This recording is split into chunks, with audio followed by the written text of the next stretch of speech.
Buenas tardes. Buenas tardes. Le agradecería manifestar ante la Corte su nombre. Ernesto López Portillo Vargas. Gracias. Nacionalidad y lugar de residencia. Mexicano, Ciudad de México. Gracias. El declarante deberá limitarse a contestar clara y precisamente las preguntas que se le formulen, ajustándose a los hechos o circunstancias que le consten en relación con su experiencia. Se le informa al declarante a título informativo que fue citado por la Corte para declarar sobre el marco legal y diseño institucional de las corporaciones policiales en México, la alegada falta de mecanismos de documentación del actuar, de controles y de rendición de cuentas de dichas instituciones, así como de los responsables políticos por las acciones de las instituciones policíacas en México. Como lo anterior, alegadamente, posibilita el uso excesivo y arbitrario de la fuerza pública por estas corporaciones, así como la alegada falta de adecuada investigación y sanción de los mismos, y la importancia y los elementos necesarios para un diseño adecuado de la institución policial en México, incluyendo controles para maximizar el monitoreo, la documentación y el análisis, las mejoras y la rendición de cuentas de las fuerzas policiales. Se le informa al declarante que, de acuerdo con el artículo 53 del reglamento de la Corte, los Estados no podrán enjuiciar a las presuntas víctimas, a los testigos y a los peritos, a sus representantes o asesores legales, ni ejercer represalias contra ellos o sus familiares, a causa de sus declaraciones, dictámenes rendidos o su defensa legal ante la Corte. Le solicito al declarante a título informativo que se ponga de pie para que el señor presidente le tome el juramento de rigor.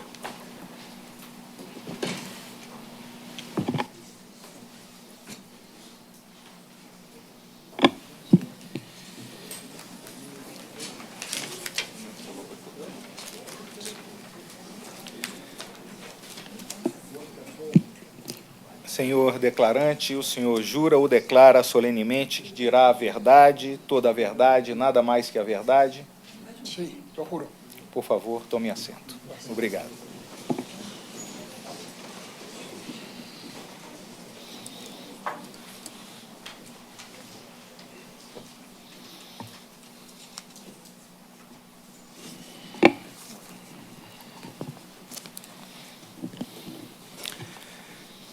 Muito obrigado por sua presença. O senhor, como declarante a título informativo, tem a possibilidade de apresentar antes do interrogatório uma exposição livre de até 10 minutos. O senhor tem a palavra, por favor. Muchas gracias. La policía puede ser vista como una moneda de doble cara. Por un lado, tiene la mayor potencia para hacer cumplir los derechos y libertades, pero por otro lado, tiene también poderes peligrosísimos para poner en riesgo y hacer daño a esos derechos y libertades. Los hechos de Atenco son en realidad parte de un continuo histórico para el caso de México, pero también son parte de un continuo histórico en mayor o menor medida a nivel global. La Organización de las Naciones Unidas ha construido propuestas de avanzada que me permiten sostener ante la Corte la urgencia de incorporar a México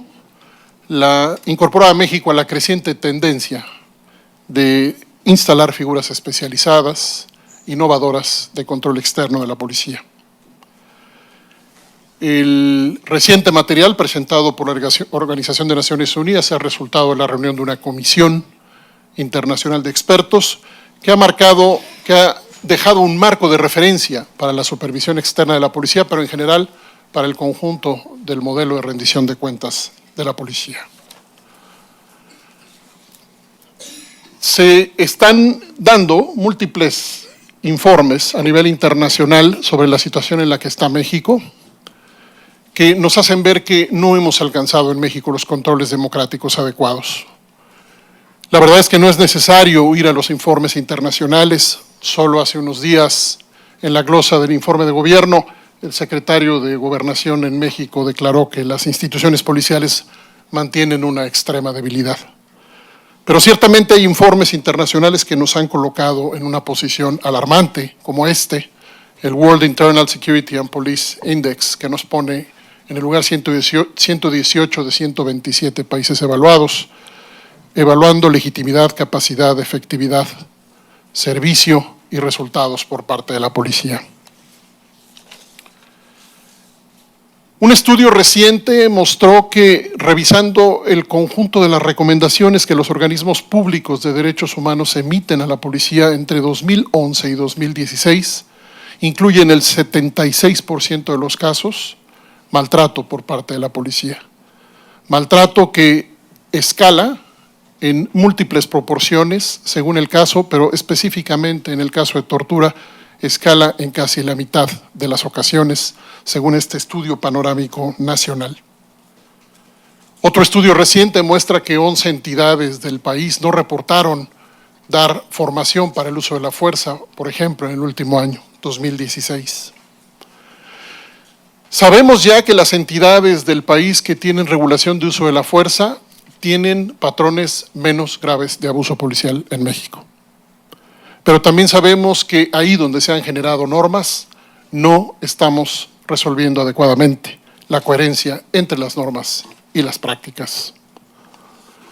Un estudio, otro más, apenas dado a conocer, con información entregada por las propias entidades policiales de las 32 entidades federativas más la Policía Federal, en una escala de -100 a 0, donde 0 es el cumplimiento de las normas. Este estudio muestra un promedio de -41 porque en ninguno de los capítulos que la ley obliga a la policía para desarrollarse profesionalmente, en ninguno de ellos aprueba en promedio la policía. Esto es la carrera, la certificación, la profesionalización, el régimen disciplinario y la seguridad social. Lo cierto es que 9 de cada 10 policías declararon en ese estudio que jamás han recibido una promoción o un reconocimiento. El caso de la Policía Federal es un caso especialmente relevante por múltiples motivos. Permítanme mostrarles esta línea de tiempo. México hace reformas legales, hace reformas estructurales, crea instituciones, creó un Sistema Nacional de Seguridad Pública, pero hay un problema evidente de repetición de los problemas graves en el desempeño policial. Está Atenco en el 2006, pero Oaxaca en el 2007, Guerrero en el 2011, Ayotzinapa en el 2014, Apatzingán y Tanuato en el 2015 y Nochistlán en el 2016. La Comisión Nacional de Derechos Humanos ha demostrado uso excesivo de la fuerza, detenciones arbitrarias, lesiones, ejecuciones, tratos crueles, torturas y manipulación de evidencias. Pero si miramos la parte de arriba de la línea de tiempo, en efecto podemos ver que se crean normas, que se crean leyes y que se crean protocolos para el uso de la fuerza. Algo pasa cuando se reproducen las normas y las prácticas no se modifican. Contrasto ante ustedes dos declaraciones, una de un policía en Atenco y una de un policía en Nochistlán. Los hechos se refieren al 19 de junio de 2016, en el caso de Nochistlán. El primer policía lo que dice es que se les ordenó ir por todo lo que se moviera, Atenco. Pero el segundo policía lo que dice es que no se les ordenó nada. Un elemento de la gendarmería accionó su arma, declaró que nadie dio esa orden, todo fue por el sentido de supervivencia. Son 10 años de diferencia, con órdenes o sin órdenes hay problemas estructurales importantes en la policía. El Estado mexicano tendría que contar, describir, explicar y controlar el uso de la fuerza. Eso es una política de uso de la fuerza integral. Lo que nos dicen los expertos es que para contar y describir es opaco, para explicar tiene capacidades disminuidas y para controlar de pronto parece que falta un interés auténtico y firme en el control del uso de la fuerza. Lo que no podemos encontrar es evidencia de procesos de registro, sistematización y aprendizaje que coloquen el uso de la fuerza en una especie de laboratorio, complejo laboratorio, en donde se generan mejores prácticas a partir del aprendizaje que deriva de la sistematización de información. Abajo presento otra línea de tiempo en donde coloco la primera ley de uso de la fuerza que se publicó en México sobre policía en 2008, Ciudad de México, y lo llevo hasta el 2017 con el último protocolo apenas publicado, 18 de octubre pasado, en donde en ambos casos lo que vemos es un problema en lo que se refiere a los sistemas de evaluación.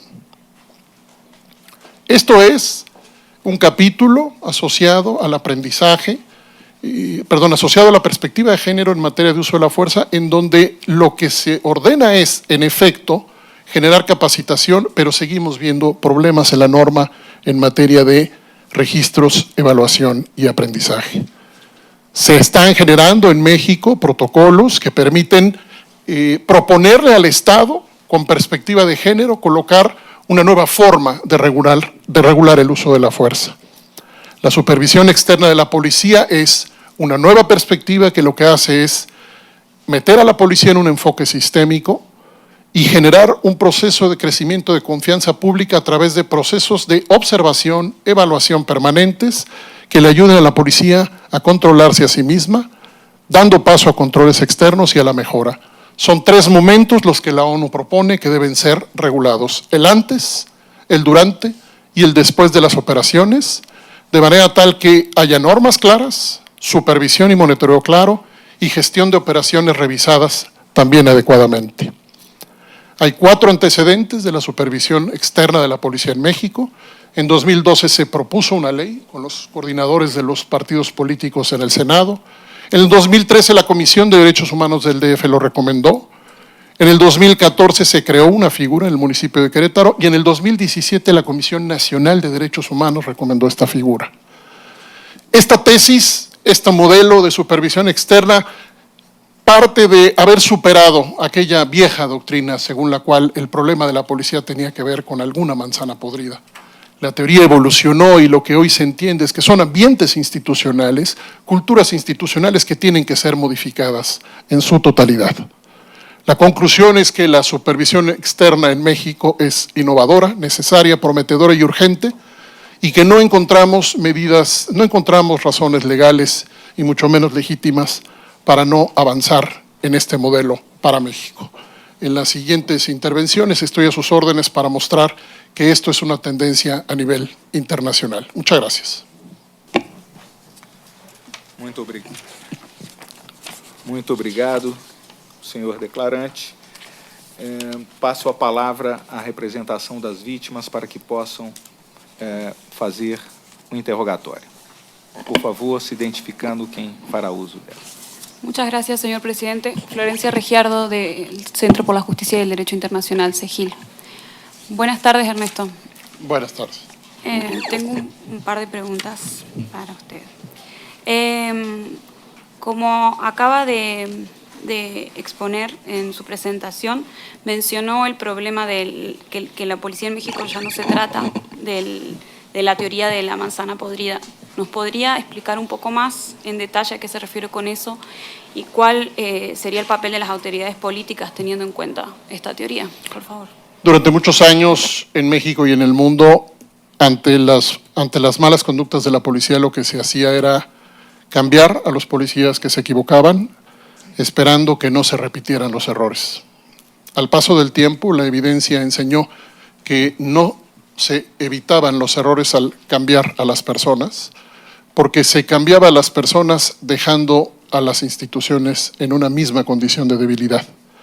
Esto quiere decir con débiles mecanismos de evaluación, de carrera, de promoción, de formación continua, de selección, con débiles mecanismos de prestaciones, de derechos para los propios policías.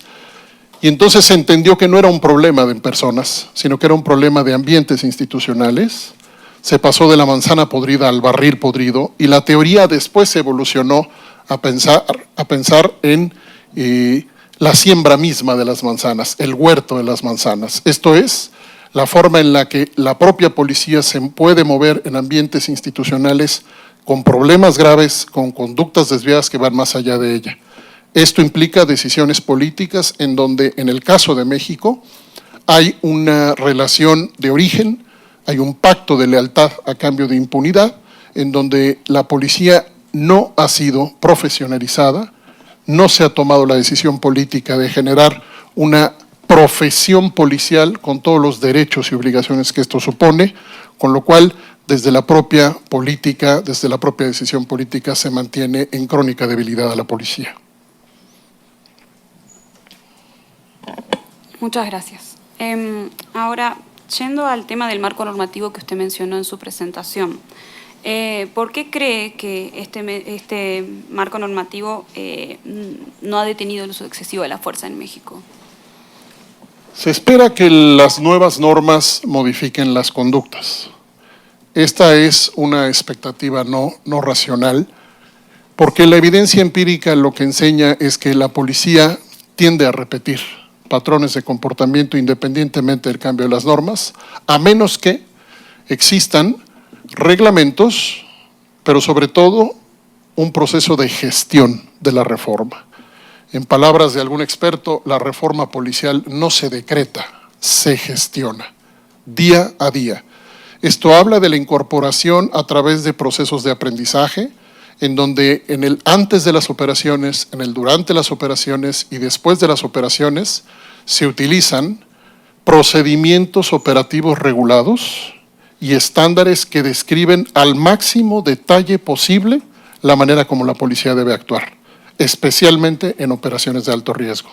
Si no hay una vinculación desde la norma hasta el control de las conductas más concretas de riesgo que utiliza la policía, lo que tenemos son normas que no modifican las prácticas.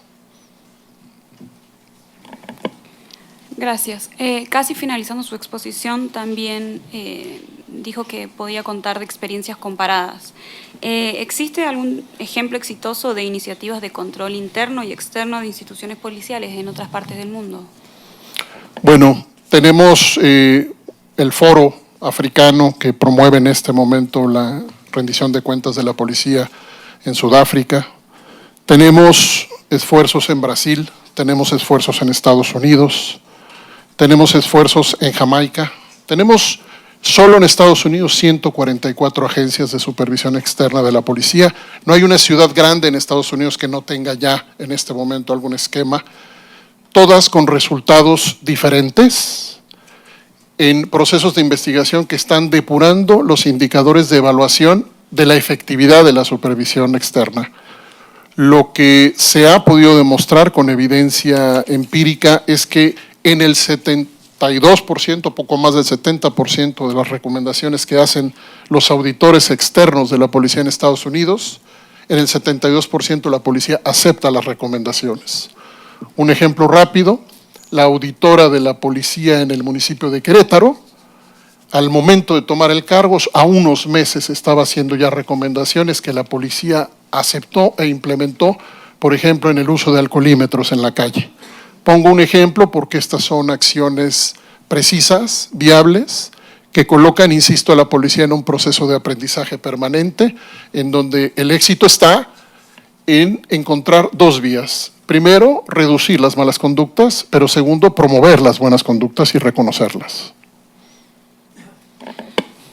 Muchas gracias. Y una última pregunta, con base en la respuesta que acaba de darnos, ¿de qué forma considera que usted que debería instaurarse un mecanismo de control interno y externo adecuado para las instituciones policiales en México? Se hizo un estudio detenido para el caso de la propuesta que se presentó en el Senado. La figura es el auditor especial de las policías federales. Es una figura que ya está contemplada en una norma de rendición de cuentas promulgada hace algunos años, en donde se pueden generar figuras especiales de auditoría. Pero lo que dice el conocimiento internacional empírico es que la supervisión externa de la policía no son recetas, sino que se necesitan establecer experiencias locales con competencias locales claras. Pongo un ejemplo, Ciudad Juárez. Hicimos un trabajo de supervisión civil de la policía en Ciudad Juárez, que es la única ciudad en donde yo he podido constatar que hay estándares de aprendizaje, no solo registro, sino aprendizaje en el uso de la fuerza, derivados de la intervención permanente de un grupo de ciudadanos colocados adentro de la policía de Ciudad Juárez. Con lo cual, La respuesta que le doy es que se tienen que construir mecanismos locales con al menos 3 poderes mínimos. Hacer investigaciones propias respecto a la policía y recibir quejas, revisar los sistemas internos de investigación de la policía y generar recomendaciones de mejora desde una perspectiva sistémica. Muchas gracias. Voy a hacer una última pregunta. Retomando un poco lo de los controles antes, durante y después de los operativos, teniendo en cuenta el operativo en el caso Atenco, ¿qué implicancias debería tener en un control antes, después y después en un operativo como este? La policía tiene que ser capaz de demostrar, más allá de toda duda, que la planeación del operativo es adecuada, que el cálculo de riesgos es adecuado, que se hizo un cálculo de riesgos diferenciado en función de las poblaciones que se encuentran en el lugar en el que se va a intervenir, primero, y que respecto a eso se decide equipo, despliegue, formas de operar. Segundo, el Estado tiene que demostrar el mejor esfuerzo posible para el monitoreo de las operaciones en tiempo real. Y esto incluye el uso de tecnologías. El uso de tecnologías, por ejemplo, para la videograbación de operaciones policiales, tiene discusiones, es cierto. Sin embargo, podemos afirmar que crece a nivel internacional porque permite 2 cosas. No solamente tener un registro de los hechos, sino además, frente a todas las partes en caso de quejas, dudas, procesos, denuncias, frente a todas las partes, garantizar el derecho también de los propios policías al poder mostrar los hechos según el material videográfico. Y por último, un sistema de quejas eficaz. En el caso de Atenco, en cualquiera de los casos, un sistema de quejas transparente, imparcial, profesional, que ágilmente reciba lo que tiene que recibir para hacer investigaciones que puedan ser verificadas, pero además que puedan ser traducidas en el aprendizaje. Si Atenco es un laboratorio de aprendizaje, por cierto, muchos auditores de la policía en el mundo se han construido a partir de grandes escándalos, como por ejemplo Rodney King en Los Ángeles, es un caso que detonó en los Estados Unidos el crecimiento de auditores. ¿Qué quiero decir? Que la mejor historia de las peores historias de la policía es construir a partir de la experiencia. Y eso significa que podemos reconstruir los hechos. La policía tiene que enseñar que es capaz de mostrar que tiene las herramientas para reconstruir los hechos. Y relacionado con eso, ¿quién sería el responsable de que esto ocurra o no ocurra? El Poder Legislativo tiene una responsabilidad absolutamente clave en este sentido, pero el Poder Ejecutivo necesita tener una política decidida, ambiciosa de transparencia y escrutinio respecto a la policía. Lo que nos dice la Organización de Naciones Unidas y varios foros más en el mundo es que no nos alcanza el control interno de la policía. En consecuencia, el propio Poder Ejecutivo tiene que tener una política ambiciosa de abrir las puertas de la policía al escrutinio múltiple. En consecuencia, tiene que haber un trabajo coordinado de múltiples iniciativas, pero sin duda con el liderazgo político del Poder Ejecutivo y un trabajo técnico profesional del Poder Legislativo. Muchas gracias. No tenemos más preguntas. Gracias. Muito obrigado, senhora Florência Reyardo. Em representação das vítimas, darei agora a palavra à representação do Estado para, se assim o queira, formule perguntas ao declarante. Por favor, com a palavra, embaixador.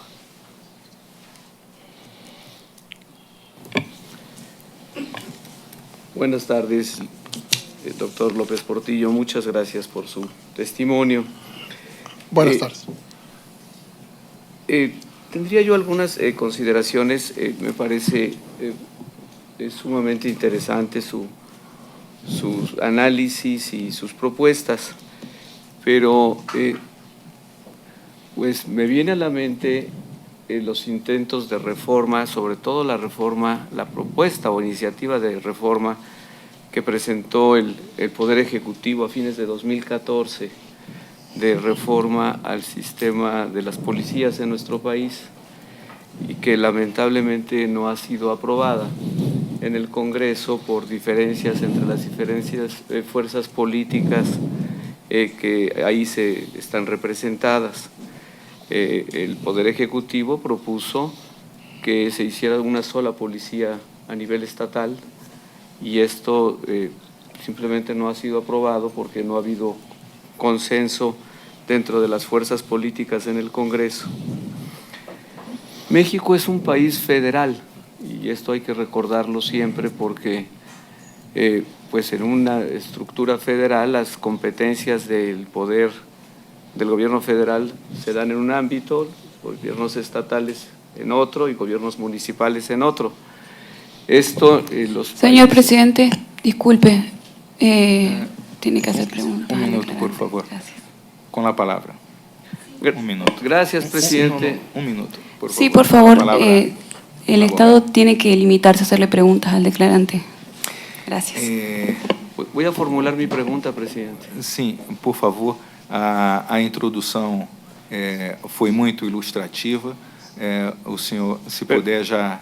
Ya formulé una pregunta ¿qué opinión le merecía que no se haya aprobado esa reforma? Fue mi primera pregunta. Y ahora voy a la segunda. Hay que señalar que México tiene una estructura federal y que el gobierno federal solamente tiene control de las policías federal, no tiene control de las policías estatales y locales. Mi pregunta sería al experto que si él considera que el estado actual de las policías en nuestro país es igual o no hay diferencias entre capacidades entre la Policía Federal, los cuerpos estatales y los cuerpos municipales. La tercera pregunta que quisiera formularle… por favor, me vamos detengo por ahora, partes. presidente. Muy bien, presidente. O declarante responde e, em seguida, voltamos Gracias, presidente. a palavra. Obrigado. Por favor. Muchas gracias. Primero aclaro que no soy doctor, para que conste en acta. Muchas gracias. Estados Unidos tiene 18,000 cuerpos de policía. Guatemala tiene 1. El estado de la policía de Guatemala es ampliamente documentado como un estado de profunda descomposición y Estados Unidos representa un enorme caleidoscopio de diversidad. Pero lo que la teoría concluye es que por el solo hecho de ser un cuerpo o ser muchos cuerpos policiales no significa que uno o lo otro pueda ser el mejor modelo. Lo que México no resuelve no es solamente la organización, sino fundamentalmente los estándares profesionales de la policía. Quiero reiterar que en el promedio del estudio recién presentado del Índice Nacional de Desarrollo Policial, la policía en promedio no cumple con lo que la propia ley dispone a partir de la reforma de 2009 a la Ley del Sistema Nacional de Seguridad Pública. Nuestra propuesta es que todas las policías, las que sean, y de hecho creemos que el Sistema Nacional de Seguridad Pública en México debiera ser un auditor de procesos, dicho sea de paso, de manera tal que solo las policías que tienen los procesos adecuados funcionen. Lo que creemos es que hay que acompañar procesos de auditoría desde el Sistema Nacional de Seguridad Pública, a su vez con otros procesos de auditoría también a nivel estatal y municipal, para que las policías tengan múltiples procesos de revisión y necesidad de mejora. Quiero reiterar que en las experiencias que he podido participar de acompañar a la policía en la mejora de sus estándares, cuando la policía abre la puerta, esto sucede. Así que la reforma, le contesto, tendría un verdadero significado si fortalece los esquemas de auditoría de procesos, independientemente de que sea 1, 30 o 1,800 instituciones policiales. Por favor, con la palabra. Gracias. Dentro del Sistema Nacional de Seguridad Pública, todas las policías estatales tienen un consejo de participación ciudadana. Quisiera saber qué piensa usted de estos consejos de participación ciudadana, cómo se podrían fortalecer. Y me detengo. Esa es una pregunta especialmente importante porque no ha funcionado para lo que se esperaba en el sentido de ser un contrapeso efectivo para la profesionalización de la policía. La supervisión externa de la policía es un desarrollo especializado. Necesitamos crear contrapesos especializados de la policía y trascender a los consejos ciudadanos. ¿No queremos a los ciudadanos afuera de la observación policial? Claro que no. Lo que queremos es que los ciudadanos puedan recoger una interpretación informada de lo que la policía está haciendo. Debo decirle que a veces los ciudadanos no informados pueden hacerle mucho daño a la operación policial porque no la conocen. Pero ciudadanos informados o profesionales, por ejemplo, ex miembros de la policía, como sucede en muchos países del mundo, pueden encabezar los esquemas de auditoría. Está sucediendo. Brasil es uno de los casos donde se ha intentado, y podría poner otros ejemplos, pero mi respuesta es que los consejos ciudadanos están agotados y requerimos brincar a esquemas de supervisión externa profesionalizados, especializados, que puedan ser interlocutores técnicos de la policía, nunca para sustituir su trabajo, nunca, sí para tener la capacidad de revisar la calidad de su trabajo. ¿De qué instancia haría usted depender estos consejos o unidades de inspección externa profesional de los cuerpos de policía? Para el caso del municipio, me parece que la práctica lograda en el municipio de Querétaro, en donde depende de la auditoría superior del municipio, es un buen ejemplo a explorar. Para el caso federal, está lista la propuesta legal, está en el Senado y está firmada por los coordinadores parlamentarios de los partidos políticos más importantes como auditor especial de la Auditoría Superior de la Federación, pero con competencias especializadas para revisar los procesos de trabajo de la policía. Eso debo decirle que en su momento fue evaluado como una buena idea por todos los que en su momento firmaron esa ley. Esa ley está esperando ser aprobada y creíamos que lo íbamos a lograr pronto, pero sigue esperando la aprobación. Por último, con su venia, presidente. Sí, por favor. Sí. Por último, quisiera preguntarle, ¿qué opinión le merece el organismo llamado Inspección General de las Instituciones de Seguridad Pública en el Estado de México? Y la última pregunta es, ¿conoce usted experiencias de mecanismos de control interno de las policías en el mundo en general exitosos o es condición sine qua non que sean siempre ya consejos externos? No hay condición sine qua non porque los modelos son múltiples, pero lo que parece estar claro es que el mejor aprendizaje internacional es necesidad de los dos esquemas combinados, control interno y control externo. Rápidamente le digo que la creación del Inspector General de la Policía de Nueva York deriva, en contra de la voluntad de la propia policía, deriva de el uso de técnicas prohibidas para la policía en el sometimiento de personas, que generó la muerte de varias personas. Cuando la policía de Nueva York decía que no lo hacía, el inspector general hace un primer reporte y encuentra 10 casos, por lo pronto, como indicios de un patrón de comportamiento de uso de la fuerza erróneo. Ahora, le puedo contestar que el índice de desarrollo policial de la misma organización que produjo el estudio reciente de hace un año nos informó que solo 3 unidades de asuntos internos a nivel estatal en el país, de las 32, solo 3 hacían labores de supervisión. Debo decirle que estamos proponiendo a los supervisores externos, entre otras cosas, porque no logramos acceder a la información de lo que está pasando adentro de las unidades de asuntos internos. Es, en estricto sentido, una caja negra. Muchas gracias. Muchas gracias. No más preguntas. Muchas gracias, presidente. Muito obrigado, senhor embaixador Miguel Ruiz Cabañas, pela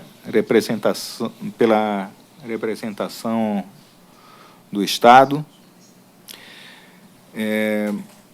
Agora corresponde a que os juízes possam fazer perguntas. Senhora juíza, pergunta ao juiz Patrício Pazminho Freire, em primeiro lugar, com a palavra. Gracias, señor presidente. Señor López, A sus órdenes. me place haber escuchado una presentación académica que realmente ha sido muy ilustrativa en un tema tan complejo y tan especializado. Entonces, yo me voy a permitir hacerle 2 o 3 preguntas que me podrían ayudar a mí a tener algunos elementos adicionales. Usted hizo algunas afirmaciones que, si son tan tajantes como las dijo, puede aparecer o podría generarse una lectura altamente pesimista de la realidad institucional. Usted afirmaba que existen desarrollos normativos importantes en esa línea de tiempo que nos presentó, pero concluye diciendo que son ineficaces, es decir, no han servido para transformar la realidad. Y nosotros, desde la perspectiva de los derechos humanos y como jueces, generalmente estamos interesados en recomendar o disponer a los estados que adecúen sus normativas a los estándares internacionales.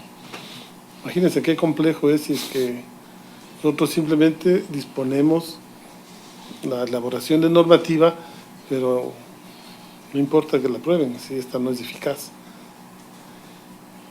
De la fecha de los hechos acá, que es un poco más enfocado a lo que voy a preguntarle, ¿se puede hablar que estos desarrollos normativos sobre las prácticas del uso de la fuerza en el Estado, a nivel federal o a nivel nacional, ha tenido un tránsito positivo?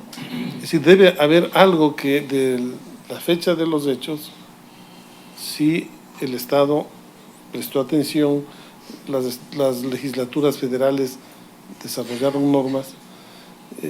¿Cuál es la situación que usted puede leer respecto a la situación que sucedía en ese momento de los hechos sobre el uso progresivo de la fuerza para la contención de actividades públicas y qué efectos puede encontrar? No digo los resultados fueron o no eficaces, pero qué de esos resultados nos puede comentar. Muchas gracias. Trataré de contestar con hechos, por la complejidad del tema. Mis consultas más recientes, precisamente para estar el día de aquí hoy, me permiten confirmar que no hay aún en México, por ejemplo, instrumentos de uso de la fuerza con enfoque de género. Cuando usted me dice que parece muy pesimista, estoy tratando de explicar que, por un lado, la producción normativa no ha parado. Segundo, la producción normativa no ha sido suficiente. Y tercero, no alcanza la producción normativa. La experiencia internacional es que la creación de leyes no alcanza para controlar el uso de la fuerza policial. La experiencia es que incluso policías tan avanzadas, sofisticadas, con estándares tan modernos como por ejemplo Inglaterra, presentan problemas de abuso en el uso de la fuerza, porque en las democracias el uso de la fuerza tiene que controlar los fines y los medios. Y los medios en el uso de la fuerza son de extraordinaria complejidad. Ahora, si usted revisa los hechos de Nochistlán de junio pasado, de junio de 2016, usted encuentra eventos que no puede usted explicar, habiéndose dado las innovaciones normativas, por ejemplo, en desarrollo policial. ¿Por qué? Porque son eventos en donde, por ejemplo, la Comisión Nacional de Derechos Humanos documentó a la Policía Federal aventando piedras. O son eventos en donde se documentó el uso de bombas de gas lacrimógeno que cayeron en una escuela y en un hospital.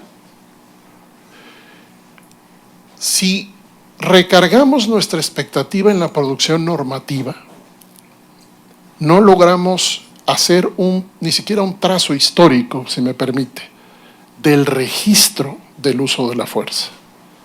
parte de mis ejemplos quieren insistir en que las nuevas normas, el reciente protocolo del 18 de octubre pasado, emitido por la Policía Federal, es un protocolo que no hace hincapié en la necesidad de que haya registro, evaluación y aprendizaje en el uso de la fuerza.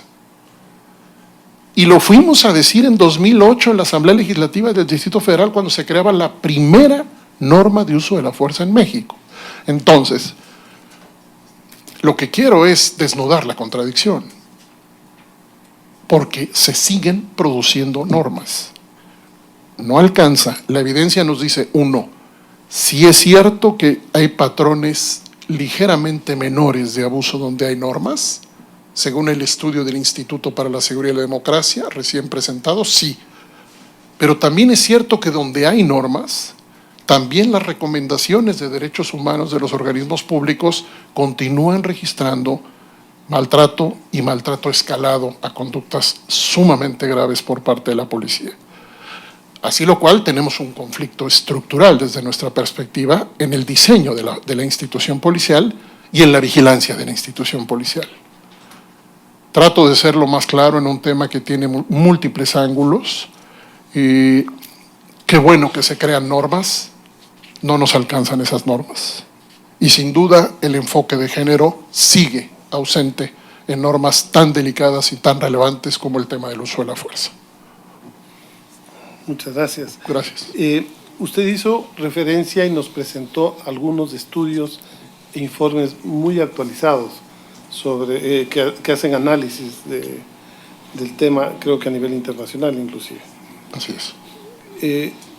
Me gustaría saber si en su investigación nos puede acercar a aquellos instrumentos internacionales, ya no informes técnicos especializados, sino los informes emitidos por los organismos especializados del sistema de Naciones Unidas o del sistema interamericano, de la OEA, que haya desarrollado estándares dentro del marco del instrumento internacional para obligar a los estados que sometan, en este caso la legislación, las decisiones de reestructura, de controles.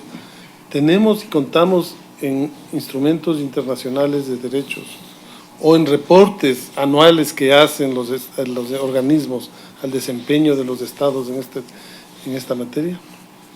Con declaraciones generales, con recomendaciones generales de lo que debe hacer la policía. Son reportes que con mucho gusto puedo presentar, pero son reportes que no hacen referencia concreta a cuáles son las soluciones de diseño institucional preciso de la policía para conciliar su actuación con los derechos humanos. Pero hay estos estándares dictados a nivel de Naciones Unidas. Estándares generales, desde luego que sí. Y al nivel del sistema interamericano. Desde luego que sí. Son estándares, particularmente en uso de la fuerza, en coherencia con los derechos humanos, pero son estándares que, reitero, no resuelven el diseño institucional para poder hacerlo realidad. Y con esto concluyo, señor presidente, con una pregunta que me surgió después de alcanzar a leer, espero haber leído bien porque estaba sin los lentes, pero en su conclusión decía algo que es mucho más complejo. En la conclusión me pareció leer que uno de los graves problemas que identifica su investigación, su análisis, que imposibilita no sé si es modernización, actualización de la institución, es la excesiva lealtad política a cambio de impunidad. ¿Y eso cómo enfrentamos? Es una hipótesis que publiqué en el 2002, aproximadamente en un título, en un texto. ¿Cómo lo enfrentamos? A través de rendición de cuentas de las autoridades políticas respecto a la calidad de las instituciones policiales. México no tiene nociones, no tiene textos, no tiene interpretaciones formales de la responsabilidad política respecto a la policía. Qué bueno que me pregunta eso, porque es uno de nuestros principales problemas. David Bailey, que está en sus últimos años, un hombre, una referencia en estos temas, me dijo, he hecho la síntesis de mi vida profesional y me doy cuenta que el tema fundamental es el control político de la policía. Lo que nosotros creemos es que hay dos tipos de control político. El democrático, donde la autoridad política dice, yo soy responsable de la policía. Y el control político autoritario, donde se hace un pacto de lealtad a cambio de impunidad, en donde cuando la policía se equivoca no hay responsabilidad política. Muy amable. Muchas Gracias nuevamente. Le felicito por su respuesta y su intervención. Muchas Gracias, gracias. señor presidente. Muito obrigado, juiz Patrício Pazminho Freire. Juiz Raul Safaroni, por favor, com a palavra. Señor López Portillo, el personal policial, los policías mexicanos, el trabajador policial, por así decir, ¿tiene derecho de sindicalización? No. No. Es decir, está sometido a un régimen interno militar o cuasi militar, vertical. ¿De acuerdo? ¿Tiene algunas garantías ese régimen por regla general o es bastante arbitraria la sanción que se le imponga, la baja? En la voz de los policías, si hay un problema que enfrentan todos los días es el arresto. Ajá. El arresto es una medida de control arbitrario, autoritario, que coloca, es parte de la mecánica de debilitamiento de la propia policía. Es decir, que estamos frente a una organización totalmente vertical. Es correcto. A ver, hay algunos problemas que, bueno, como usted sabe, son bastante comunes en la región respecto de policías. Y usted estaba apuntando a uno hace un momento, que es el de lealtad política versus impunidad. Sabemos que en algunos de nuestros países hay una tendencia a un acuerdo en que la autoridad política cede a la policía una autonomía con tal que la cúpula policial le garantice gobernabilidad. Esa autonomía, por regla general, va acompañada de un espacio de recaudación autónoma que algunos llaman corrupción, pero bueno, desdramaticemos. Es decir, a la formación de cajas internas que se permite y que operan de esa manera, y de esa manera la policía se autonomiza del control político. No se autonomiza en el buen sentido, sino que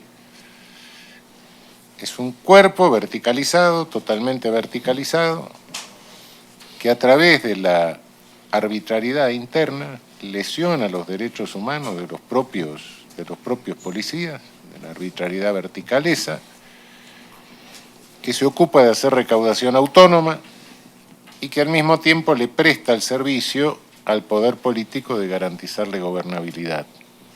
¿Hasta qué punto usted cree que esto está dado en las policías mexicanas? Bueno, yo creo que ha hecho una descripción y un análisis bastante preciso de un problema regional, pero sin duda nacional para México. Y permítame ponerlo así. El principal, la moneda de cambio que reciben los actores políticos con esta policía es que la policía no les puede decir que no. No están protegidos ellos para decirle no a la policía, a la autoridad política. Así que si la autoridad política da una orden que la policía no quiere cumplir, no debe cumplir, no sabe cumplir, no puede decir que no. Porque si dice que no, es ella misma sometida a humillaciones de cualquier naturaleza. En consecuencia, lo que tenemos es, yo matizaría, si me permite, de autonomía a autonomía relativa. Porque sí que la autoridad política utiliza la oportunidad para someter a la policía en función de contextos políticos, dejándola en una condición sin derechos, que hace que no tenga la manera de permanecer en el cargo siquiera, oponiéndose, por ejemplo, a una orden ilegal. Pierden la oportunidad temporal que tienen de algo que no es una profesión. Quiero recordar el concepto de Marcelo Saín, de origen argentino, desgobierno político de la seguridad, en donde la autoridad política entrega a las fuerzas armadas, civiles y militares, les entrega la seguridad, pero al mismo tiempo genera un pacto de impunidad. La decisión de profesionalizar a la policía implicaría un costo, primero que nada, para las autoridades políticas en México, para generar el Estado de Derecho que exigimos y esperamos. ¿Qué resultado ha dado la profesionalización o las tentativas de profesionalización? Que bueno, no lo pregunto porque no lo ignoro, porque hace muchos años que no tengo un contacto directo. Cuando se instruía a través del INACIPE, no sé si se lo sigue haciendo. INACIPE en este momento da cursos de alta especialización, a los cuales en el grueso de la población policial en el país hay un acceso muy restringido. Muy limitado. Sin embargo, hay una alta profesionalización para ministerios públicos, para peritos, especialmente ahora con el proceso de reforma penal. Y creemos que es el Sistema Nacional de Seguridad Pública el que debería responder a esta pregunta.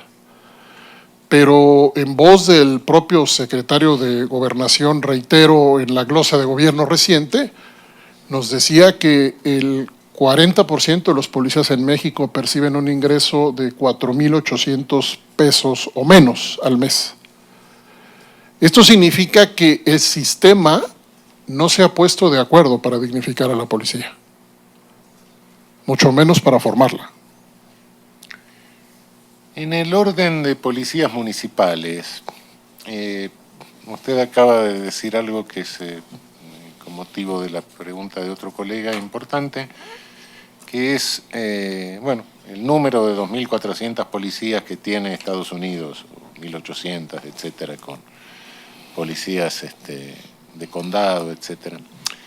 Las policías municipales mexicanas ¿se asemejan a la policía de condado, a la policía de comunidad, o siguen siendo policías de control territorial? La mejor experiencia que yo tengo de mejoras policiales es con policías municipales. Voy a explicar por qué. La razón es relativamente simple. Son policías pequeñas. Son policías pequeñas. El acuerdo para transformar una policía de 1.800 integrantes, 2.000, 1.500, y la cantidad de autoridades políticas que deben opinar, y quien decide el presupuesto, etcétera, es un proceso infinitamente más ágil. Nosotros nos hemos opuesto a la idea de una policía nacional, por ejemplo, para México. Algunos creen todavía que debe haber una sola policía, otros piensan que policías estatales para que no haya policías municipales. Nosotros creemos que debe haber las policías que puedan cumplir los estándares fijados por un Sistema Nacional de Seguridad Pública que las evalúe igual a todas. Hay una propuesta en donde el Consejo Nacional de Seguridad Pública podría dejar de ser integrado por los gobernadores en México para convertirse en un órgano técnico de acreditación de la policía. Y por cierto, debo decir que también hay una propuesta del Comisionado Nacional de Seguridad en México de un régimen de derechos para la policía. La buena noticia dentro de todo esto es que hoy se habla de la necesidad de un régimen de derechos para la policía, si bien hace 10 años no, y mucho menos hace 20. ¿Es cierto que la cooperación internacional y sobre todo la cooperación norteamericana tiende en América Latina a fomentar policías únicas en forma contraria al modelo norteamericano? No lo puedo responder así porque en mi experiencia ha pasado lo contrario también. Lo que sí, si me permiten hacer una crítica a esa cooperación, es que tiene una subdimensión, una subvaloración de lo que ellos mismos entienden como accountability. Los sistemas de control de confianza, en donde se evalúa la honestidad de los policías en México, están teniendo problemas importantes y resultan, primero que nada, de un financiamiento norteamericano importante. Hoy tenemos al menos 30,000 policías, en la calle que no acreditaron la evaluación de confianza y que no han sido separados del servicio. Eso tiene que ver con esa mirada de la manzana que no se hace cargo del ambiente institucional, en donde uno está evaluando personas pero no está evaluando instituciones. Es una crítica a ese tipo de financiamientos. ¿Tiene usted idea, bueno, hay distintas denominaciones, violencia institucional, letalidad policial, ¿tiene usted idea de si es de frecuencia de ejecuciones sin procesos o resultados de letalidad policial en México? No tengo la referencia precisa. Lo que han publicado 2 investigadores es que hay una letalidad mayor comparada a los promedios internacionales, aún mayor en las Fuerzas Armadas, pero no puedo yo afirmar a ciencia cierta nada asociado a la letalidad de la policía. Muchísimas gracias. Gracias. Muito obrigado, juiz Raul Safaroni. Juíza Elizabeth Odio Benito, por favor, com a palavra, senhora juíza. Muchas gracias, presidente.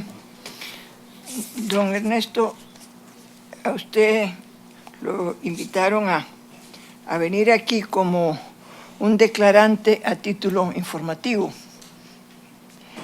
Yo no tenía mucha idea qué podía significar eso, pero oyéndolo, usted nos ha dado una cantidad de información muy importante para entender un poco cómo funcionan las policías.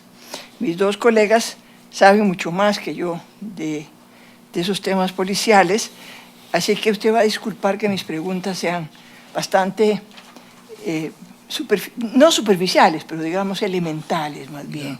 Don Ernesto, me lo voy a quedar muy agradecida, porque tiene que ver con los hechos de Atenco. Usted los conoce bien, los hechos de Atenco, ¿verdad? Aquí usted nos ha hablado, les ha hablado a mis colegas, de policía municipal,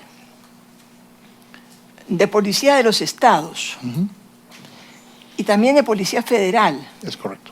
Es decir, en México existen estas categorías. Están las policías municipales que están adscritas a un municipio, las policías de los estados y la Policía Federal, así es. Es correcto. ¿Qué si acaso hay de subordinación entre unas y otras? Por ejemplo, la Policía Municipal está subordinada a la Policía Estatal. Los jefes de la Policía Municipal deben acatar las órdenes que vienen de la Policía del Estado y los jefes de la Policía del Estado deben acatar órdenes que vengan de la Policía Federal. Su pregunta es la menos superficial que lo que usted puede imaginar. En 1994 me tocó ser parte del comité de redacción del anteproyecto del Sistema Nacional de Seguridad Pública. Hicimos un capítulo que intentaba resolver lo que usted acaba de preguntar. Reglas de coordinación operativa en donde se siguiera un protocolo por parte de todas las instituciones policiales que acudieran a un llamado. Eso, en estricto sentido, no lo tenemos normado y partamos de que el doctor Carpizo, en su momento, llamó a la seguridad pública en México una facultad constitucional coincidente. Eso quiere decir que no hay un mando de unas sobre otras, coinciden en la atribución. ¿Pueden generar esquemas de colaboración? Desde luego que sí. ¿Pueden hacer acuerdos operativos, grupos de trabajo, task force, etcétera? Claro que sí, y de hecho lo hacen. Pero no existe un mandato de subordinación entre unas y otras, y eso para algunos es parte del problema. Para algunos, desde ciertas interpretaciones, eso es lo que no permite resolver el estado de la policía en México. Es una interpretación. Gracias, don Ernesto. Las víctimas de los hechos de Atenco nos dijeron que ellas habían visto policías municipales, pero que también había policía aparentemente del Estado, no solo, sino que había más policías. Y eventualmente Policía Federal. ¿Usted tiene noticia de que en los hechos de Atenco hayan participado policías municipales, policías del Estado y Policía Federal? No tengo noticia de policías municipales confirmada, pero yo no soy quien para contestar esa pregunta porque no he hecho investigaciones a profundidad respecto a qué instituciones intervinieron. Ojo, lo que sí puedo decir es que se repiten esquemas de operación, por ejemplo, en los hechos de Nochistlán que citaba, en donde se generan grupos directivos donde asisten mandos de distintas instituciones y se distribuyen tareas. ¿Cómo sucedió exactamente eso en Atenco? Yo no lo puedo contestar. Pero podría haber ocurrido. Desde luego que sí, pero no puedo yo asegurarlo.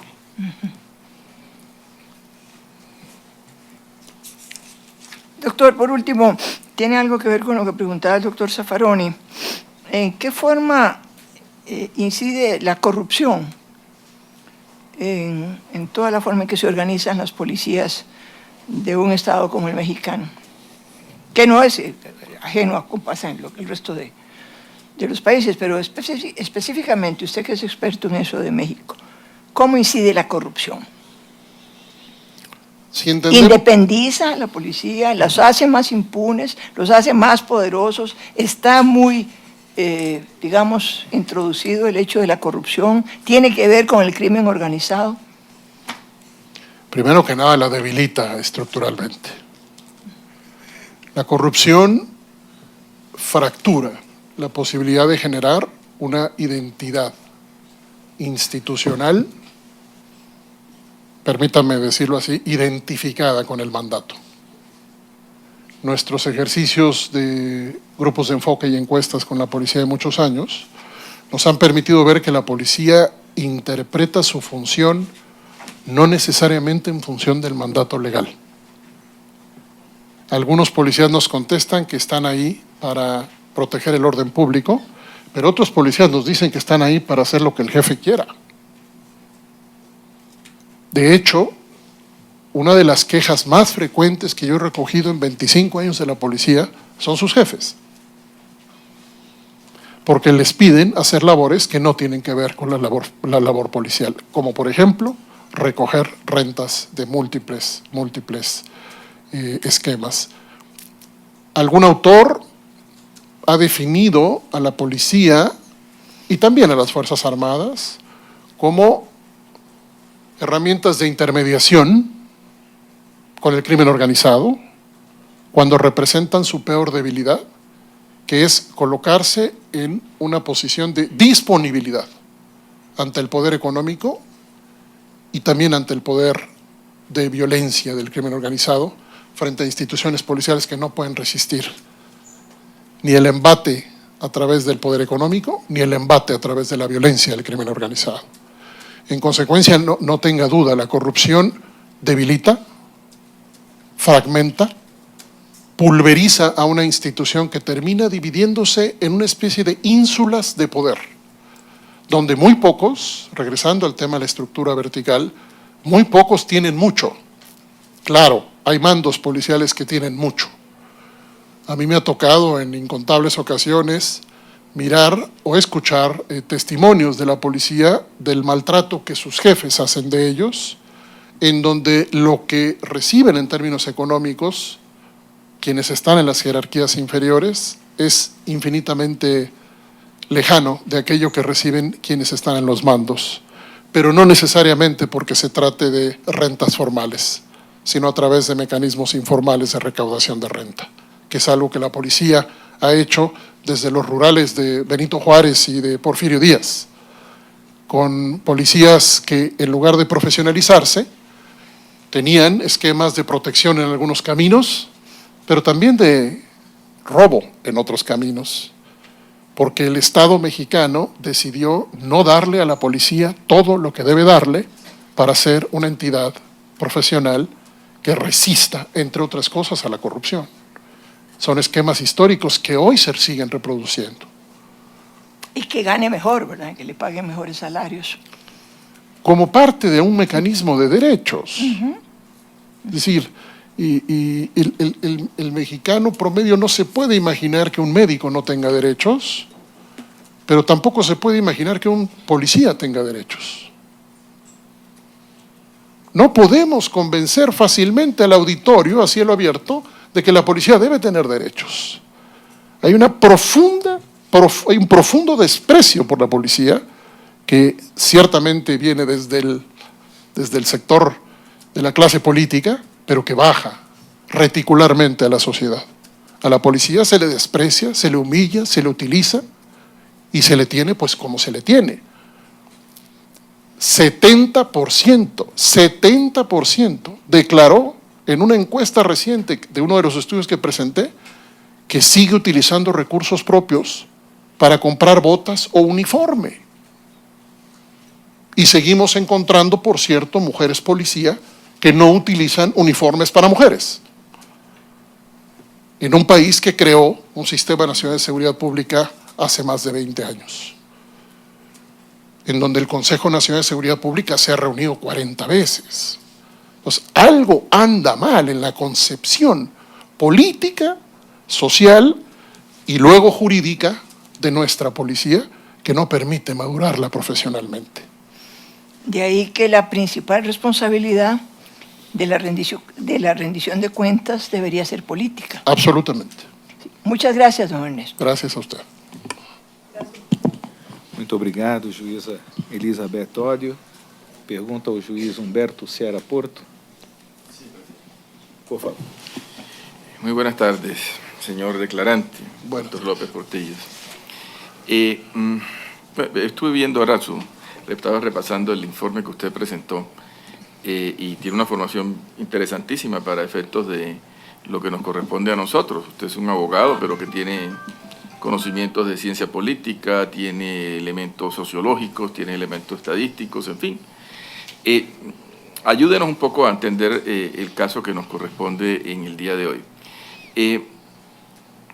Primera pregunta. Usted habla del caso y lo menciona que no es un caso aislado dentro del contexto mexicano. Eso puede tener varias interpretaciones. Pero yo lo que quiero es un poco, no sé si quiere referirse, si cuando dice aislado se hace referencia a este punto, ¿esto es un caso excepcional o es ordinario dentro de la cultura y la manera tradicional de comportarse la policía en México?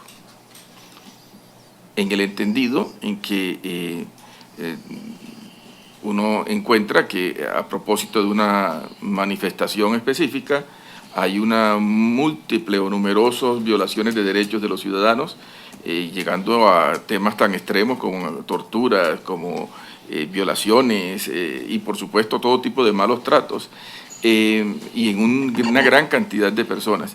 La pregunta es, ¿esto es excepcional o es ordinario? La doctora Magaloni, del Centro de Investigaciones y Docencia Económica, llamó a la tortura una forma de trabajar. ¿Por qué? Por la evidencia encontrada a través de múltiples encuestas, incluyendo a encuestas en personas privadas de libertad. Durante muchos años han repetido encuestas que señalan una altísima frecuencia de maltrato señalado por las personas detenidas. Pero miremoslo desde el lado de las recomendaciones de las comisiones de derechos humanos estatales, que es lo que nos ofrece el nuevo estudio del Instituto para la Seguridad y la Democracia. Dijimos que más del 70% de esas recomendaciones incluyen diferentes tipos de malos tratos. Usted me pregunta si es ordinario o no. Yo lo que quiero decirle es que hay un conflicto con la regulación, con la autocontención, con la ponderación y con el uso profesional de la fuerza, en donde la policía repite patrones de comportamiento con una expectativa de que a través del uso excesivo de la fuerza resolverá algún problema o resolverá alguna instrucción. Es una cultura institucional que utiliza la fuerza históricamente para resolver problemas por vía independiente de lo que es el uso profesional, proporcional, oportuno de la fuerza. A ver si me hago entender. Está bien, usted tiene una serie de elementos que nos proporciona y nos indica. Hay que tener protocolos, hay que tener información, hay que tener sistemas de control, hay que investigar para evitar la impunidad, y esos son elementos que garantizan que el día de mañana la policía ejerza sus funciones de una manera más racional y sin la utilización constante o sin la tendencia a hacer un uso abusivo de la fuerza. Esa es, digamos, la tesis que usted plantea. Pero aquí tenemos un caso concreto que nosotros estamos analizándolo, y en ese sentido, cuando nosotros vemos este caso, la pregunta es, esto si es generalizado, significa que cuando una autoridad administrativa da una instrucción para resolver un problema de orden público, entonces se vuelven como locos los policías y todos empiezan a hacer de todo. Eso es un poco la impresión que me da de este caso concreto. Es decir, ¿se puede explicar un hecho de estas características con un análisis como el que usted hace, o es simple y llanamente que cuando toda la policía, toda la fuerza realiza actividades que pueden conllevar un abuso o un exceso, es porque hacen parte de una orden de las autoridades correspondientes? ¿Me explico? No entiendo, está bien que puedan haber elementos, momentos y circunstancias en las cuales puedan existir abusos de la fuerza pública, pero un abuso generalizado, es eso lo que no me cuadra dentro del análisis que usted hace. Parecería ser que todo este tipo de situación, tal y como se presentó acá, se explica racionalmente por este tipo de factores. Si los controles actuales de la policía funcionaran, fiscales, jueces, poder legislativo, comisiones de derechos humanos, y nos dieran la información que necesitamos, yo podría contestarle. Lo que sí puedo decirle es que tenemos múltiples casos que de manera reiterada enseñan que la policía utiliza la oportunidad de usar la fuerza para excederse. Pero de una manera tan extensa y tan masiva y numerosa. No lo puedo responder eso. No puedo responder. Hay indicios que repiten tendencias. El caso del 1 de diciembre, el día que toma posesión el actual presidente de la República, con los hechos en el centro de la Ciudad de México, solo déjeme ponerle un ejemplo. Los policías, entre otras cosas, se cuidaban de si se acercaban los medios de comunicación o no se acercaban para ver si seguían golpeando a la gente.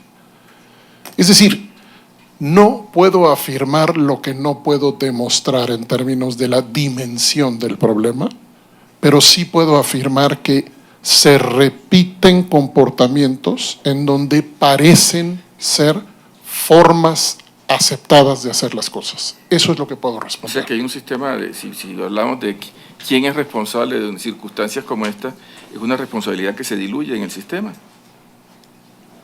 Normalmente sí. De facto. Sí, porque en términos hay problemas de protocolos, no hay controles. Al final son muchos factores los que explican situaciones de este tipo. Es correcto, pero primero una decisión política. Porque esa decisión política puede generar tanto el fortalecimiento por la vía de los derechos de la policía como el fortalecimiento por la vía de los controles de la policía. Esa junto con los otros factores que usted señala. De acuerdo, pero yo subrayaría el equilibrio del poder y el control policial. Con una base de derechos en donde primero el policía se respete a sí mismo y se dé a respetar frente a otros a través de el uso de la fuerza y de sus atribuciones de manera profesional. Bien, muchas gracias. Gracias. Muito obrigado, juiz Humberto Ceará Porto. Pergunto ao juiz Eduardo Villagrossi. Por favor, com a palavra. Sí, señor. Gracias, señor presidente. Señor López Portillo. Servidor. Usted se ha referido básicamente al control policial, así lo entiendo. Cómo hay que auditar, cómo hay que controlar, el control político. Yo creo que eso está bien, me parece, no soy experto en la materia, así que me parece fantástico todo lo que usted dice. Pero hay algo que no ha dicho, y es la educación. Yo quisiera preguntarle, ¿dónde estudian los policías? ¿Cuánto tiempo estudian? ¿Quiénes son sus profesores?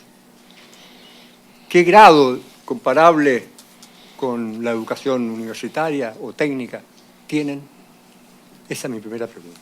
Y lo digo porque creo que como en toda actividad, la educación es lo primero.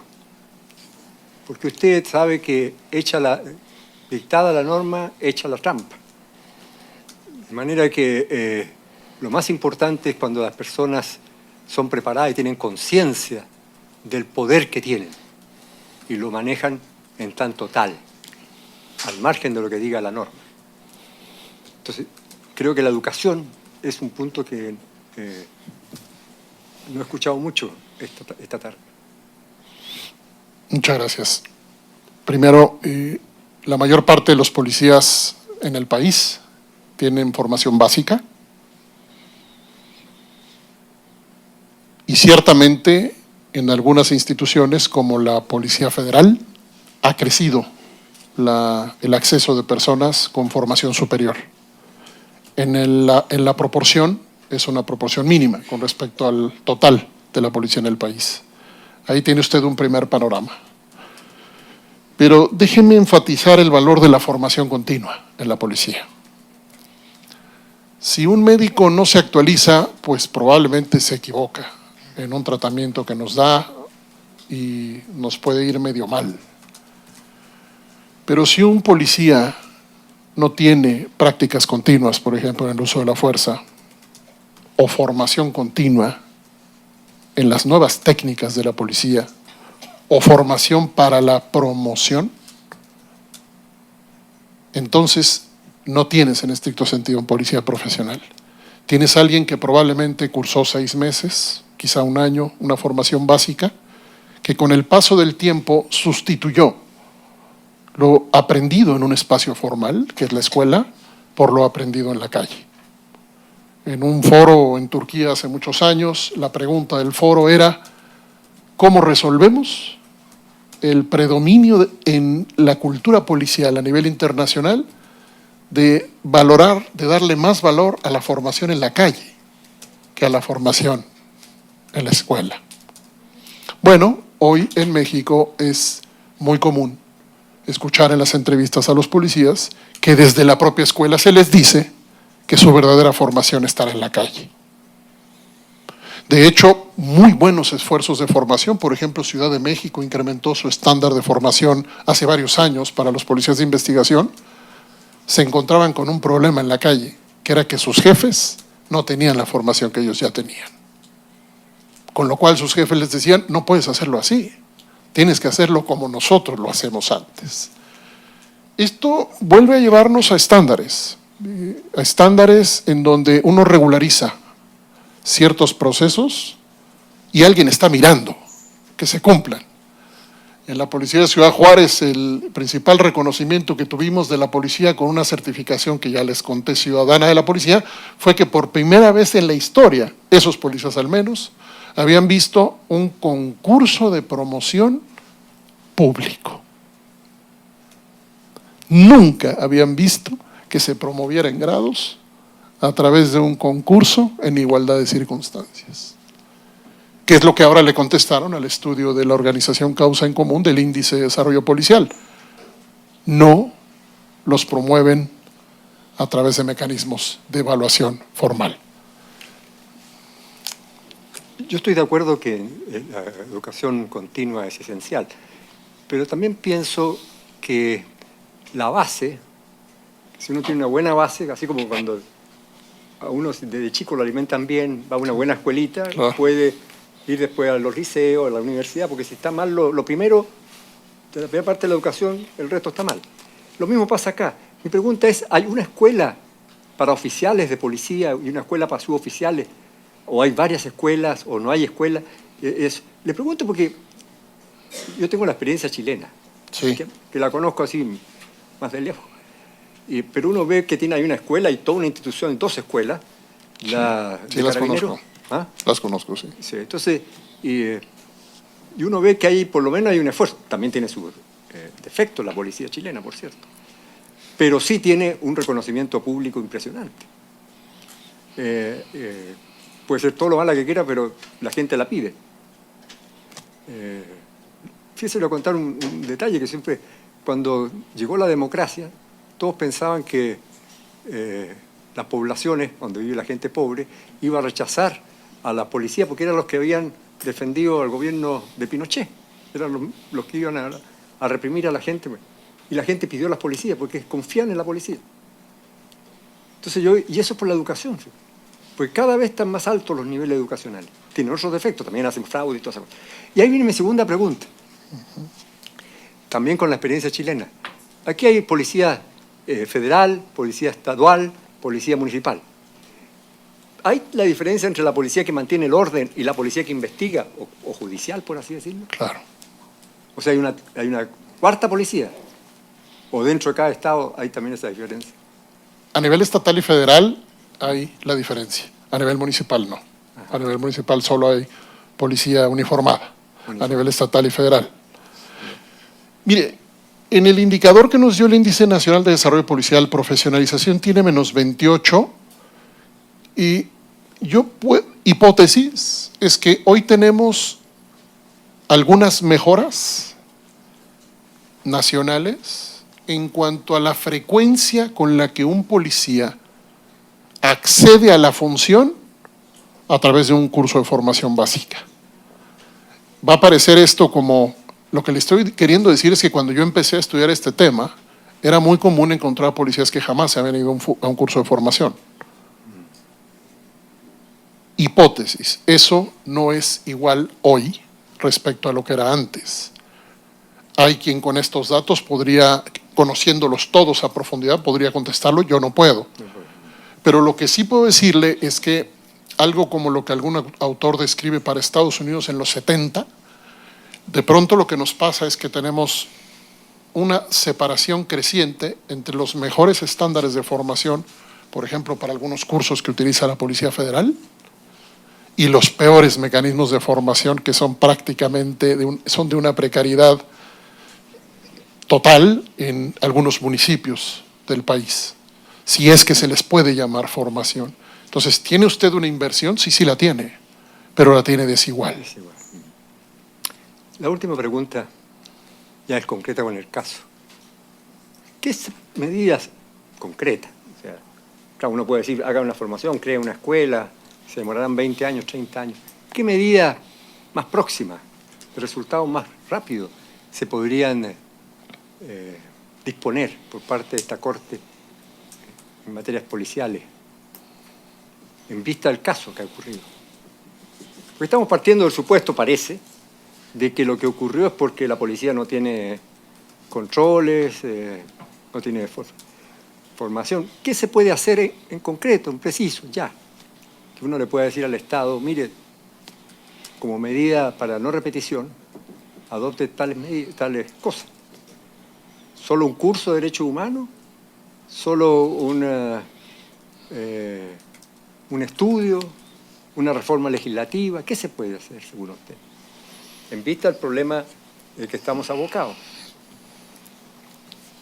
Creo que ha quedado clara la complejidad de los ángulos de aproximación del tema policial. Lo que hay que decir primero es que se requiere un diagnóstico completo, integral, de la certificación, la carrera, la profesionalización, el régimen disciplinario, la seguridad social y otros temas, por ejemplo, con enfoque de género, pero con actores internos y externos a las instituciones, que a su vez presenten públicamente un mapa de ruta de la reforma policial que debe ser. No puedo caer en aquello que yo he criticado tanto, que es pensar en medidas inmediatas con resultados inmediatos para mejorar a la policía estructuralmente, porque eso no existe. Irlanda del Norte es un ejemplo extraordinario de la publicación de un reporte con acompañamiento internacional, en donde anualmente fueron publicando las mejoras y llevaron del sótano de la desconfianza a niveles superiores de confianza a la policía, porque los planes de desarrollo de la policía tenían supervisión externa, incluso internacional. Entonces, necesitamos diagnóstico, planes, rendición de cuenta y múltiples observadores simultáneos. Por eso reitero el valor de que el Estado mexicano se incorpore a la tendencia internacional de crear supervisores externos especializados que puedan mirar si mejoran o no mejoran las prácticas. No solo las reglas, las prácticas.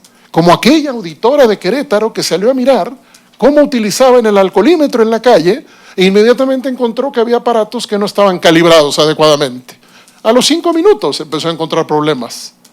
Entregó reportes y la policía empezó a hacer cosas.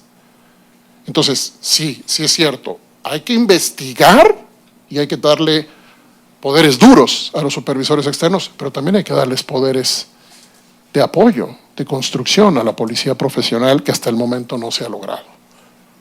Quisiera una mejor respuesta, pero no la tengo. Perdón, presidente, hacer una...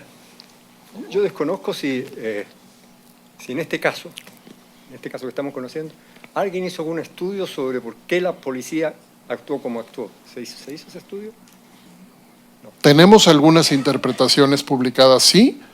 Publicamos, de hecho, un libro y hay testimonios de policías que intervinieron. Así que, cuando menos, sí tenemos algunas interpretaciones. Muchas gracias. Muchas gracias. Muito obrigado, juiz Eduardo Vilgrossi. Eu tenho breves perguntas diretamente ao caso em exame. O senhor fez referência a algumas grandes operações policiais que resultaram em violências massivas, né, em sua apresentação inicial.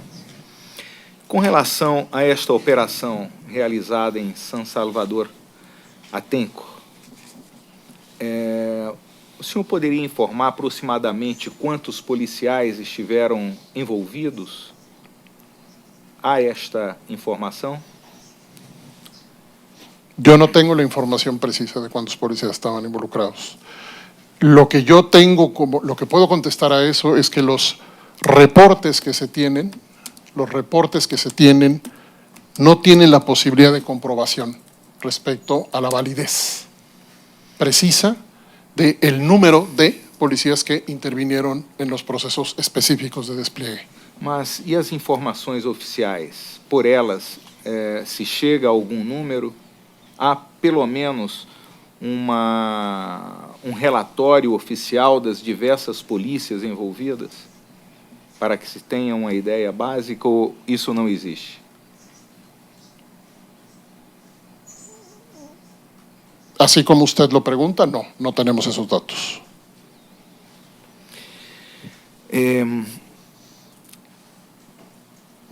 Parece que aí estiveram envolvidas polícias de diversas áreas territoriais, municipais, estaduais, federal, não é assim? No caso Atenco. Es correcto. Como se chega a uma coordenação entre essas três forças diferentes, ou mais forças? Eu não sei se há outros batalhões especializados aí envolvidos, mas essa quantidade de grupos policiais, como se coordena em um momento como esse? Porque parece que havia uma sequência lógica, ou mais ou menos lógica, de prática, né? O senhor pode comentar alguma coisa? Sí, la información que se tiene es que hubo en efecto una planeación previa del despliegue de operaciones. El detalle respecto a esa planeación no lo tengo yo. respecto a exactamente las instrucciones que esa planeación generó y el modelo de despliegue con el equipo determinado, con las competencias precisas que se requirieron desplegar en la planeación. Eso no lo tenemos. Se pode dizer que aí é uma força-tarefa ou várias forças-tarefas neste operativo tão complexo? Cuidado, porque fuerza de tarea puede referirse a grupos especiales. Y en este caso no se trata solamente de intervención de grupos especiales. Entonces, lo mejor que podemos decir es que distintas instituciones policiales colaboraron en un mismo despliegue. Eso es lo que podemos decir. El plan específico y particularmente lo que se refiere a la inteligencia, que es la información de calidad que permite prever los riesgos que se van a enfrentar, es algo que nosotros no tenemos acceso. Como se explica que ações delituosas possam haver sido executadas por vários agentes policiais, né? Parece há uma permissividade ao ato de violência, tortura, ou uma ordem? Pode ter havido uma ordem nesse sentido?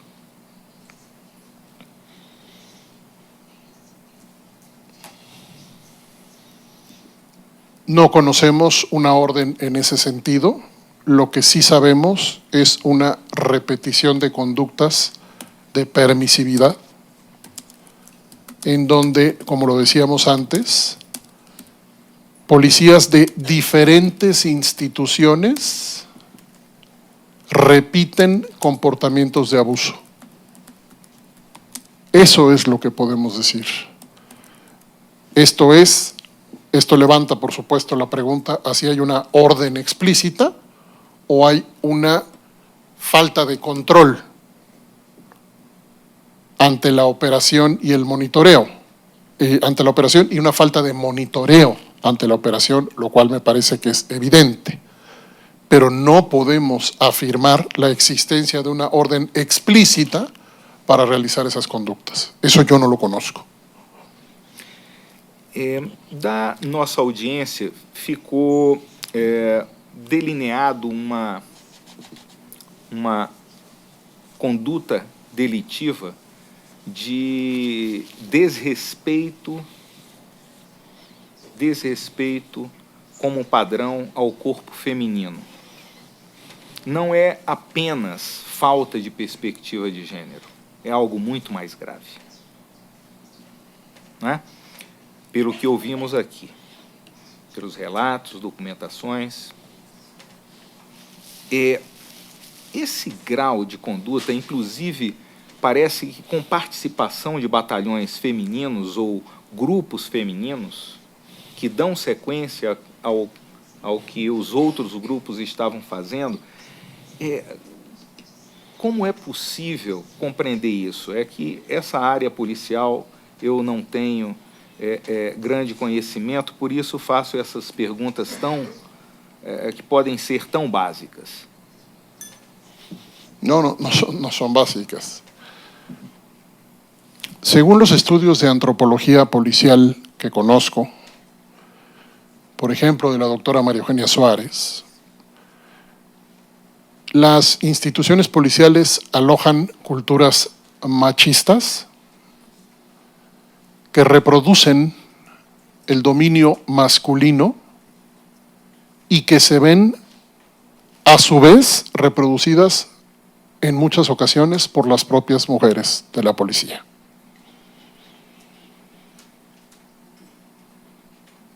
Es una explicación que tiene que ver con culturas institucionales, en donde se asocia las mejores conductas policiales con una forma de entender la hombría, la calidad de hombre con poderes especiales que son los que mejor representan la posibilidad de usar la fuerza. Esto es extraordinariamente complejo, pero parece que la antropología, tanto en México como en otros países, ha podido mostrar que el uso de la fuerza se asocia a patrones de comportamiento dominantes del hombre, en donde mujeres, ellas mismas, incluso repiten conductas propias de los hombres en la policía.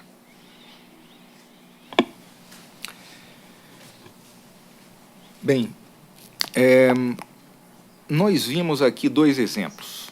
Havia um grupo de policiais que receberam vítimas e também trataram com violência essas vítimas. E percebemos também um grupo legista, com uma médica e auxiliares. E aí temos a descrição de práticas que poderiam ser caracterizadas como desrespeitosas, no mínimo, não é? Claro que esses grupos existem para garantir um padrão de respeito às mulheres no momento de, por exemplo, tirar a roupa, né? Porém, os relatos são de um desrespeito que poderia ser colocado em pé de igualdade com o de outros grupos. Então, é este padrão de hombria que o senhor diz que pode estar aí incrustado nesses grupos de mulheres na polícia. E uma segunda pergunta. É no interior da polícia, pela prática, esse tipo de ação de negação da própria mulher, uma demonstração de que elas estariam prontas a ascender a outros postos? Há um certo incentivo a que isso ocorra? É isso.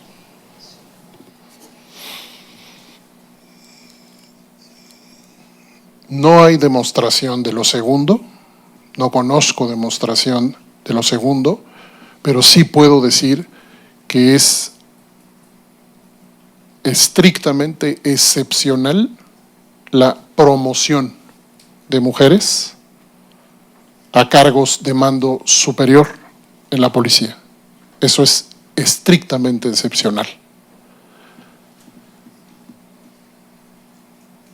Respecto a la primera pregunta,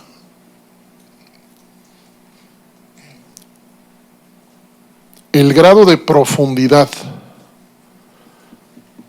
que tiene la policía en lo que usted denomina negación de la mujer, como lo entendí, del respeto y del valor de una persona del género femenino, es bien conocido por la antropología policial, pero los patrones de comportamiento no están muchas veces a la vista. ¿Por qué? Porque la policía sabe bien que estos comportamientos forman parte de reglas internas, inconfesables a quien no es policía, con un pacto de silencio en donde la asimilación a la policía pasa por la complicidad, de reglas informales en donde muchas veces son más las prácticas las que cohesionan a esas instituciones que las propias normas. Son reglas del quehacer con valores determinados que se reproducen en la calle con estas jerarquías verticales machistas, mucho más que una estructura dedicada a cumplir y hacer cumplir la lei. Muito bem.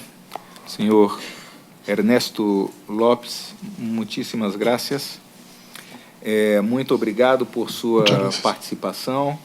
A Corte já não tem perguntas. O senhor pode, se assim o desejar, incorporar-se ao público e nós daremos sequência à audiência para a última oitiva, o que faremos após um intervalo de 10 minutos até às 6 da tarde.